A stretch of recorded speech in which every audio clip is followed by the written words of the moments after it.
Gaulle. Emmanuel Macron, depuis son élection d'ailleurs, puise aussi dans le mythe gaulien. Il en était aussi un héritier, comme vous, comme d'autres. Si c'était le cas, il aurait défendu avec plus de force les intérêts de notre pays. Il ne nous aurait pas laissé humilier avec l'affaire des sous-marins australiens. Il ne laisserait pas le gouvernement... Avec vous, ce ne serait pas arrivé. Est-ce que vous pouvez nous dire ce matin qu'avec Xavier Bertrand président, la crise des sous-marins ne serait pas arrivée? La riposte, Madame Mabrouk, vous n'empêcherez pas parfois que certains s'en prennent à nos forces de l'ordre, mais il faut répondre.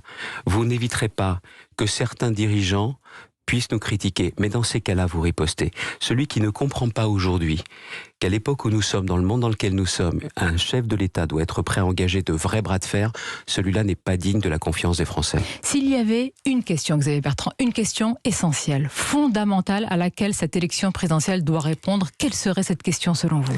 La France restera-t-elle un grand pays, oui ou non? Et c'est pour ça que je veux me battre, pour qu'elle reste un grand pays. Et vous savez, quelle réponse et quelles armes pour y arriver?